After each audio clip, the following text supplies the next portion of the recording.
Muchas gracias. ¿Yo? ¿Podría ser? Adelante, Carlita, te escucho. La semana pasada, la semana pasada, estuvimos hablando sobre los diferentes tipos de éticas que existían, porque no alcanzamos a ver el tema 5 sobre la ética Ok. contemporánea. Entonces estábamos hablando del estoicismo, del hedonismo, del utilitarismo. También hablábamos sobre el Ius, y, a ver, ius naturalismo. ius naturalismo, que ese sí se basaba entre la política. Ya, Y a ver, también hablábamos al final sobre la ética dialógica. muy bien. Ética según Karl Marx. La dialógica el Karl Marx habla principalmente de las, Del buen vivir. ya habla del buen vivir, muy bien. En cuanto al ius naturalismo, se refiere o hace referencia principalmente a los derechos que se tiene y a los deberes con la naturaleza y con todo lo que se refiere a la naturaleza principalmente. ¿Sí? Muy bien. Karl Marx habla del marxismo, como lo dice su nombre, y habla principalmente de que no quería él que en esa época existieran las clases sociales. ¿Sí? Muy bien, Sí, Carlita, muchas gracias. ¿Alguien más que quiera participar? Yo, Adelante, por favor. hablando sobre la ética dialógica, Ya, muy que bien. tenía que comprender sobre la manera de hablar o tenía que ver también en la relación en cómo nos comunicamos entre otras personas. Muy bien. Hablaríamos del diálogo, de la comunicación principalmente, ¿no? Muy bien. Mismo de Sí, Aristóteles, que ya, coméntame. tenía que ver con la felicidad. Él decía que nuestras acciones humanas son las que dependen para nosotros, para poder nosotros llegar a ser felices. Ya, al hablar de la felicidad, hablábamos del eudemonismo, ¿no es cierto? De uno mismo, A ver, eudemonismo de Aristóteles. con H, perdón, sin H es eudemonismo. Y el otro es el hedonismo. Así, el hedonismo. Israel, perdón, antes de Israel, James Urbano, por favor. Sí, me dijiste que iba a hablar acerca del marxismo. Lo que pasa es Adelante. que ya el pensamiento de Marx era más como una utopía, o quería una falsa realidad, puesto que la humanidad nunca va a tener una riqueza exactamente dividida entre todos, sino que siempre van a haber personas que tengan mayor parte de esa riqueza. Muy bien, James. Muchas gracias. Israel, Sí, Magister. Yo quería hablar un poquito del existencialismo. muy En bien, cambio, adelante. en cambio, el existencialismo dice que el hombre era un ser sin metas, que no tenía, que su propia existencia era un círculo interminable de angustias, crisis y profundas depresiones. Es decir, porque justamente se vio influenciado este movimiento por la Segunda Guerra Mundial y también porque eh, en este cuestionamiento se hace la pregunta del hombre de qué tan funcional es dentro de la sociedad y tiene como principales exponentes a Soren Kierkegaard y Jean-Paul Sartre. Muy bien, muchísimas gracias. Fernanda Villesís. Buenos días, Magíster. Yo le voy a comentar un poco sobre la ética marxista, Muy que bien. hablaba sobre la realización del buen vivir. O sea, que Marx encaminaba una filosofía sobre la crítica del idealismo y el materialismo. O sea, él buscaba hablar sobre cómo el hombre llega a la realización del buen vivir. Sí, también hablaba sobre la convivencia humana y entre o sea, la historia de la sociedad y la convivencia de la naturaleza. Y así llegaba a una realización, como le comento, en sí llegaba hablan en sí al buen vivir. O sea, eh, legitimizaba la idealización existente. Muy bien, Fernanda. María Monasterios, por favor. Sí, profe, buenos días. Buenos días, María. Apoyando lo que dijo mi compañero James, opino que la ética de Marx era bastante irrealista porque, por ejemplo, si usted se levanta a las 6 de la mañana a trabajar todo el día y a ganarse la vida de ese modo, en cambio yo me levanto al mediodía y me la paso jugando, no puedo pretender yo tener lo mismo que usted tiene. Entonces me parece eso algo bastante irrealista. Muy bien, muchísimas gracias. Santiago Muñoz. Buen día, magíster, compañeros. Yo le iba a hablar un poco sobre la ética formal o la ética del deber. Esta ética tuvo como principal exponente a Immanuel Kant. También era conocida como una ética kantiana. En esta como que se fomentaba la libertad y la dignidad del hombre por encima de cualquier cosa. Sin embargo, él consideraba que la buena voluntad se perdía si una persona gozaba de cualidades como el valor o la riqueza o la inteligencia, ya que estos pueden corromper el alma de la persona. De esta manera lo volvería una persona del mal o una persona torcida, por así decirlo. Muy bien, Santiago, muchas gracias. Leslie Llano. Sí, buenos días, magíster. Yo le iba a hablar sobre el hedonismo, Adelante. en el que se decía que el comportamiento humano estaba guiado por un principio que era el hedónico, en el cual cuando las personas se sentían mal, la mayoría de la gente trataba de disminuir estas emociones negativas, eligiendo participar en actividades o cosas que le hagan sentir bien. Muy bien, muchas gracias. Elkin Piedra. Y la última por el día de hoy, Shexid. Elkin, adelante. Buenos días, magíster. Yo les voy a hablar un poquito sobre el ius naturalismo ético. Bueno, lo que se puede destacar es aquí el predominio del contenido material sobre el formal, ya que su carácter es teológico y su posibilidad de acceder a través del conocimiento.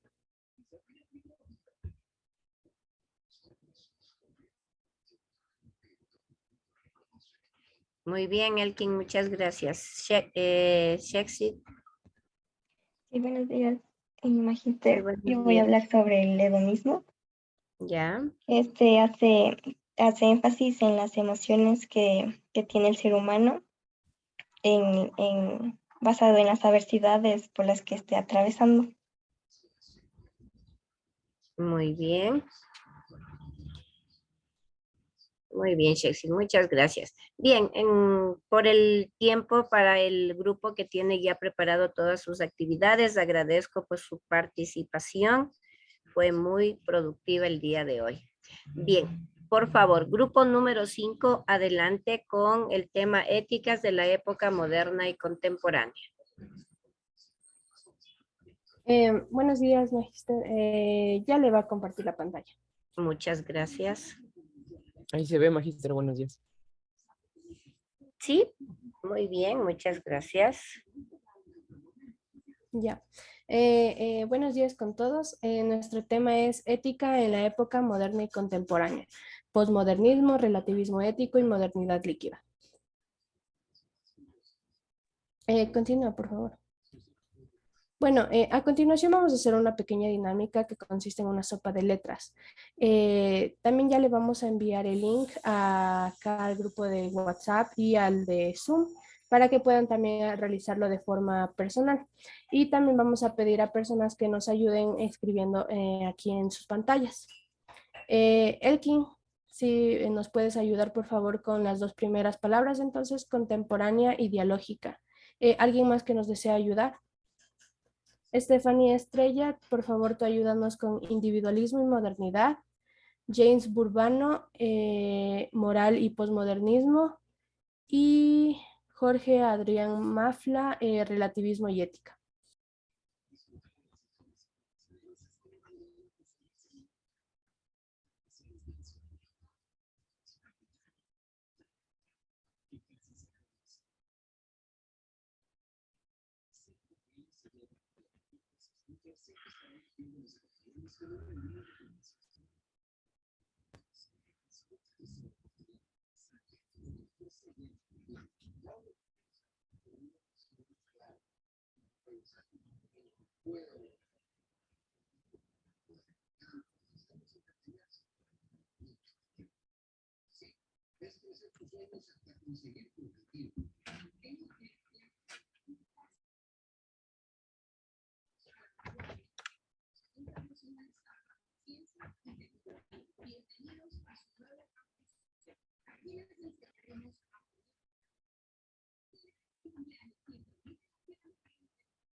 En el chat de Zoom también pueden encontrar el link que les permite trabajar en esta actividad personalmente.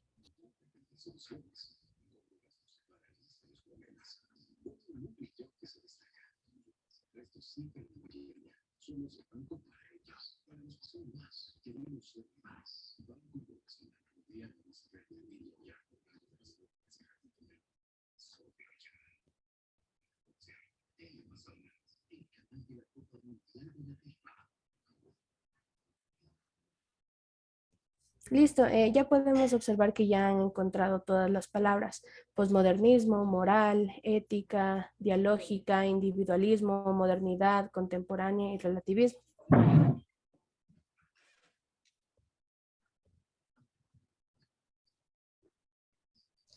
Bueno, así podemos dar inicio a nuestra presentación. No sé, Jorge tiene levantada la mano. ¿Pasó algo de pronto? ¿Necesitas algo? No, profe, olvidé bajar la mano. Ya, listo. Adelante, chicas. Muy bien esa sopa de letras. Ya. Buenos días con todos. Les voy a hablar acerca de la ética en la Edad Moderna. Primero debemos tomar en cuenta que la Edad Moderna inicia en el Renacimiento, específicamente en el siglo XV, y se prolonga hasta finales del siglo XVIII y principios del siglo XIX. A diferencia de la ética medieval, que se considera teocéntrica y teológica, la ética moderna se caracteriza por el antropocentrismo, que se define al hombre como el centro de todas las manifestaciones culturales, como el arte, la política, la filosofía, entre otros. En el Renacimiento aparece el humanismo, quien tiene el objetivo de reivindicar al hombre, definiéndolo como un ser autónomo y radical. Ahora les voy a mencionar algunos personajes o pensadores de la ética de la Edad Moderna. En primer lugar, tenemos a René Descartes, quien afirma que el hombre posee una voluntad libre y por lo tanto es responsable ante Dios de su forma de vida. El hombre debe encaminar sus pasiones a una vida recta. Por otro lado, tenemos a Leibniz, quien afirma que el mal moral se produce cuando el ser humano renuncia a los fines para los cuales está destinado. A Spinoza, quien afirma que el conocimiento es la verdad, es la verdadera potencialidad del ser humano, o sea, el conocimiento libera al ser humano.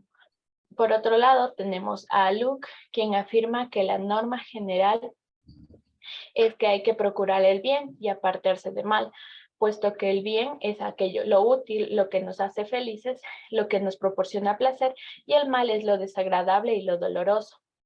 Por otra parte, tenemos a Montesquieu, quien afirma que el hombre es un ser moral y quien no puede vivir sin orientar sus acciones. Necesita de estos principios.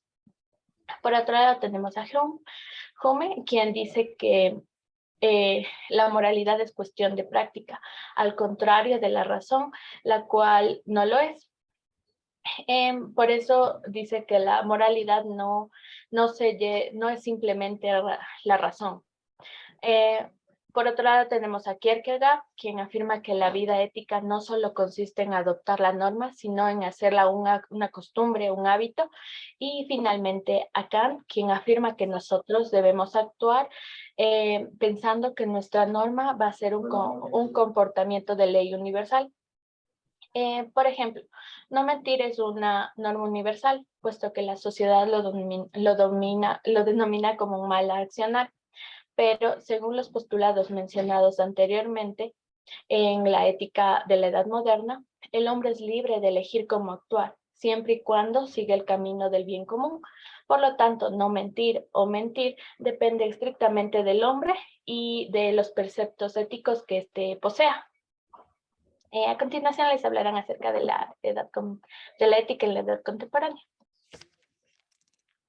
Bueno, a ver, la ética contemporánea empieza desde el siglo XIX con la Revolución Francesa y continúa hasta la actualidad. Dentro de esta se pueden identificar diferentes corrientes, autores y planteamientos que surgieron durante el siglo XIX y XX, tales como Karl Marx. Él indica que a cada clase social le correspondía un conjunto de creencias específicas, las cuales impulsan la búsqueda de una sociedad igualitaria y justa.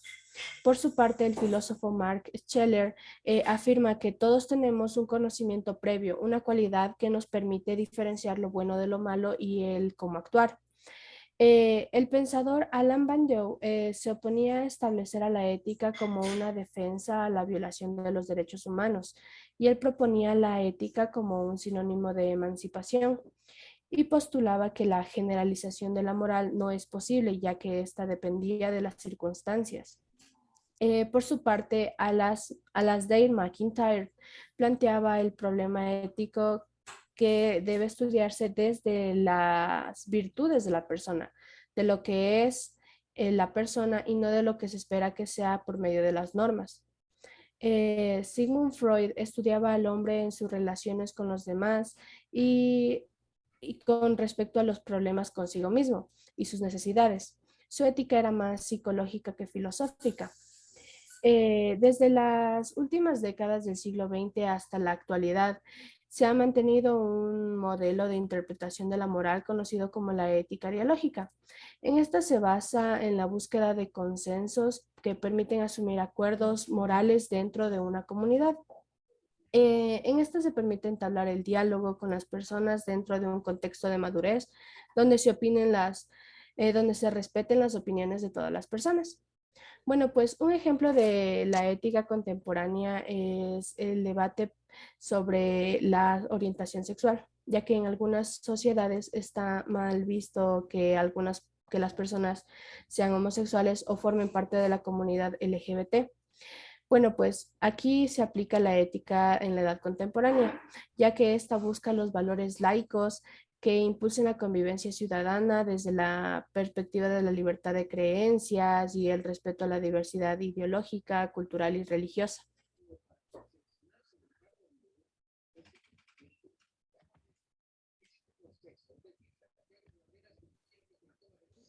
Ok, yo les voy a hablar sobre el posmodernismo. Es un movimiento cultural, artístico y filosófico que rompe con las características del modernismo. En este sentido, estableciendo como nuevas formas de comportamiento el consumismo y el individualismo. También se opone a la lógica y a la razón. Se trata de una corriente de pensamiento que busca superar la modernidad y establece otra forma de entender el mundo y la realidad que nos rodea. Algunos autores afirman que se opone totalmente a la modernidad. Otros entienden que se trata de una evolución del movimiento anterior. El posmodernismo nace también debido a la crisis global, pues se abandona la creencia en las utopías y de un futuro mejor. Así pues, se adopta una actitud de desencanto que apuesta por vivir el presente de forma más intensa. Un ejemplo de esto sería el consumo compulsivo de productos de manera inflexible de los artefactos eléctricos de última generación, como por ejemplo son los teléfonos móviles, los televisores, los ordenadores, entre otros. Y otro ejemplo también sería la afiliación a nuevas tendencias expresivas musicales, teatrales, cinematográficas, entre otras, que son carentes de sentido y de trascendencia. Las características del posmodernismo. Una de ellas es que prima el individualismo sobre el bienestar general. Esto quiere decir que los individuos que componen una determinada sociedad se inclinan más por el bienestar personal que por las necesidades que puede presentar el conjunto de la comunidad. El auge del consumismo. Debido a la expansión del capitalismo y la creación de nuevas necesidades, se torna como un valor central en el desarrollo de las sociedades y de las economías. Otro tenemos el rechazo de la dualidad. Esto expresa que la existencia de la dualidad es el conocimiento que deja fuera numerosos matices e interpretaciones. Importancia del lenguaje. Se considera que es la clave de la verdad, ya que moldea nuestro pensamiento y esta depende del contexto. Como otro punto tenemos prima la forma sobre el contenido.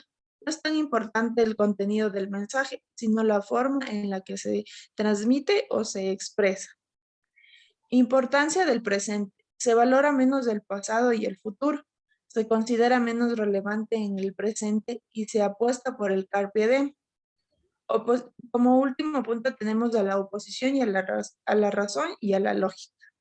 El conocimiento válido no solo depende de la razón, sino que hay otros saberes muy relevantes.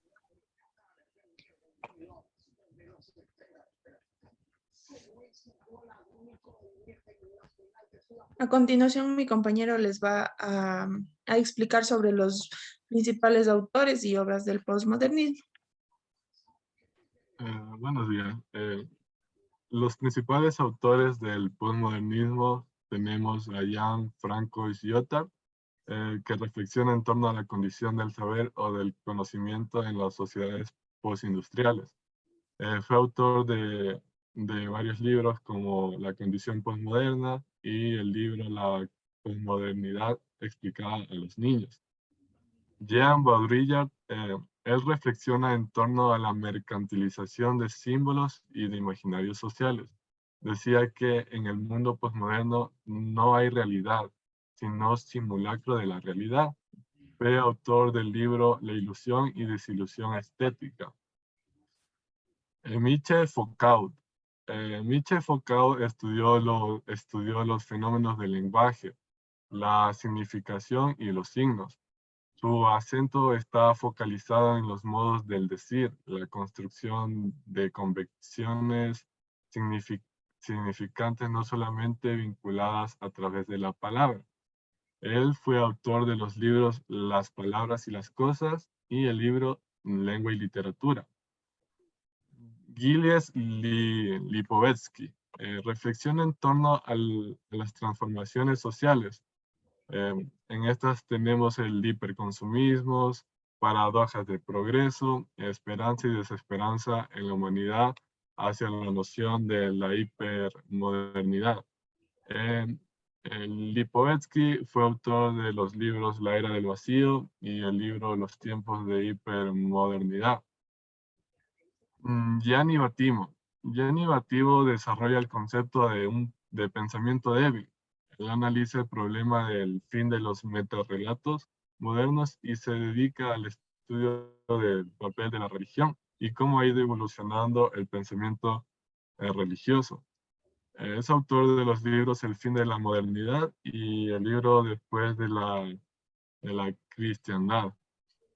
Cornelius Castoriadis analizó el problema en la construcción de imaginarios y del símbolo en el entorno social. A partir de una lectura neomarxista, Cornelius subraya los problemas derivados de la estructuración del orden social a partir de negociaciones y peso de las instituciones. Es autor de los libros La institución imaginaria de la sociedad. Como podemos ver, ellos expresan estas características que conllevan la modernidad. que están resumidas en un pensamiento metafísico moderno, metarrelatos modernos, diferencias entre el modo de saber, y eso. A continuación, mi compañero.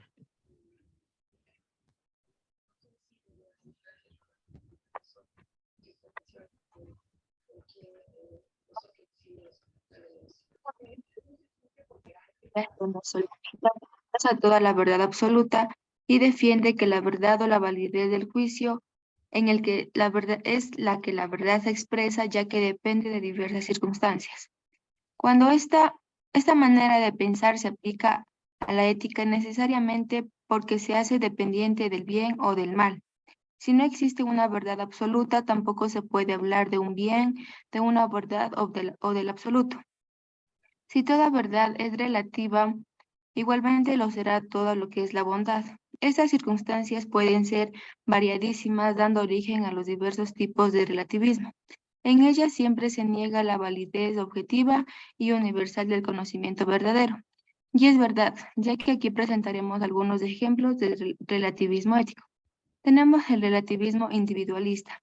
Este es un elemento condicionante de la verdad, donde el individuo o los individuos se expresan a su verdad. Un ejemplo sería, lo que es verdad para Pedro no puede serlo para Juan.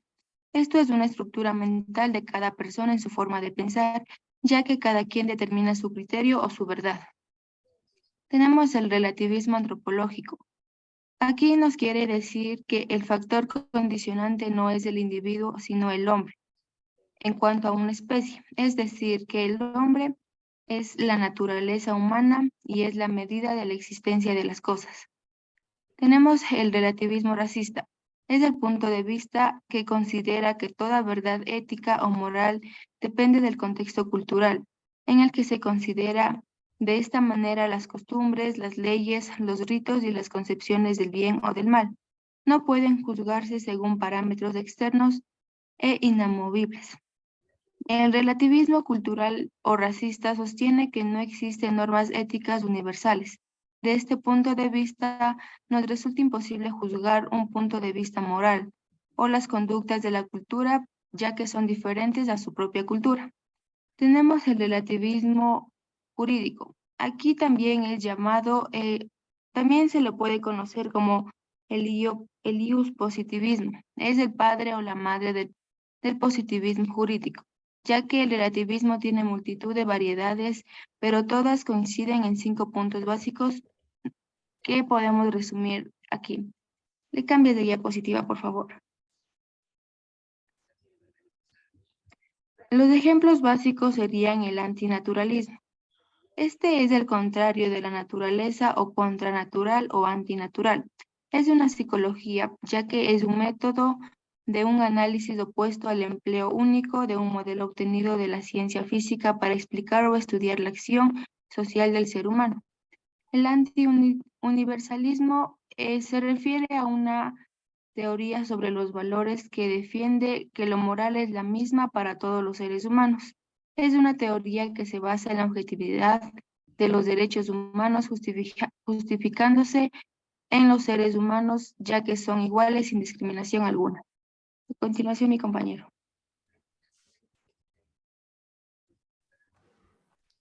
Modernidad. Podrías, perdón, podría regresar a la diapositiva. Faltaban exponer 3.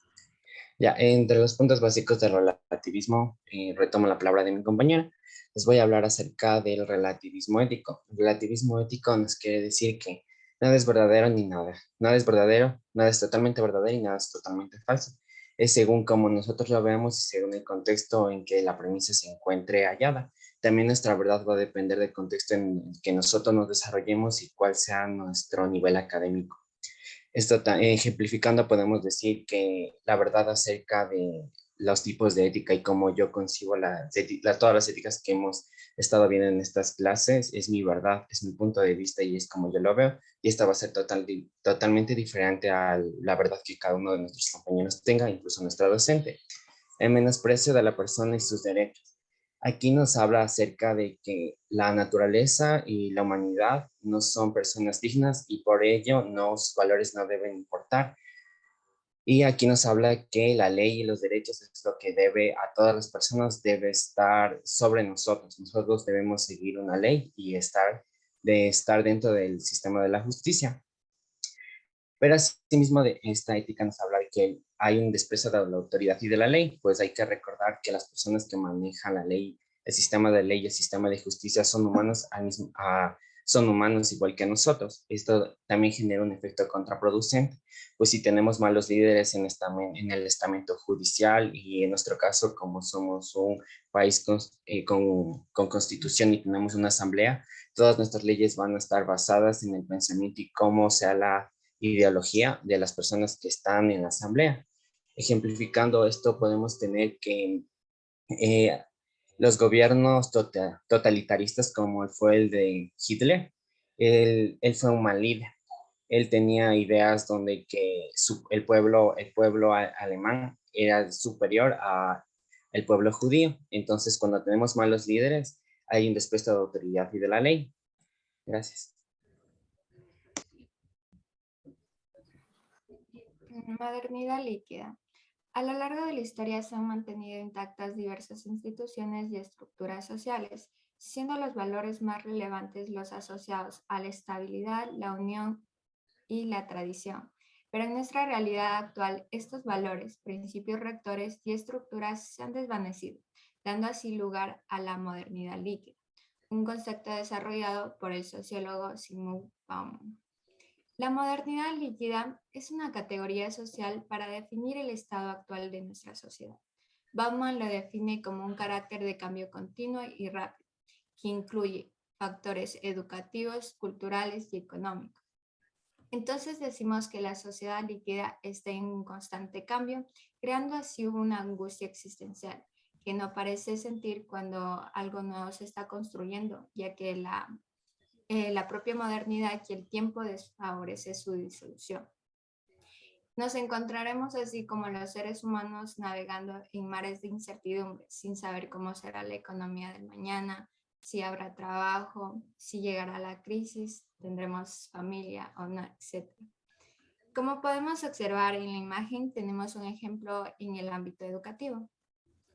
En el primer año vemos cómo los padres lo regañan al niño por haber sacado malas notas, pero al pasar los años la situación ya es diferente y acá los padres ya no se van contra el niño, sino le reclaman a la profesora por haberle puesto esas notas a su hijo.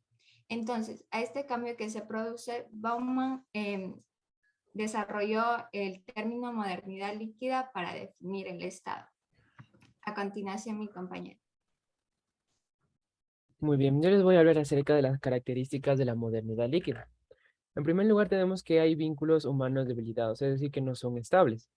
Tenemos a la preferencia de lo efímero, a la inestabilidad tanto social, emocional, mental, que nos afecta el día a día. Tenemos una sociedad cambiante que no se queda en una sola posición, sino que está en constante cambio. Y por último, y la que me parece para mí la más importante, es la falta de cuestión, puesto que actualmente no nos cuestionamos en sí de las cosas, como lo era en la antigüedad, por ejemplo, en la edad moderna o la edad, lo que sería en la edad antigua, porque a nosotros nos dicen las cosas y decimos, ah, está bien, así deben ser las cosas, pero no nos cuestionamos diciendo por qué o cómo suceden esas cosas. Obviamente hay algunas que sí están comprobadas por algunos estudios científicos y no vale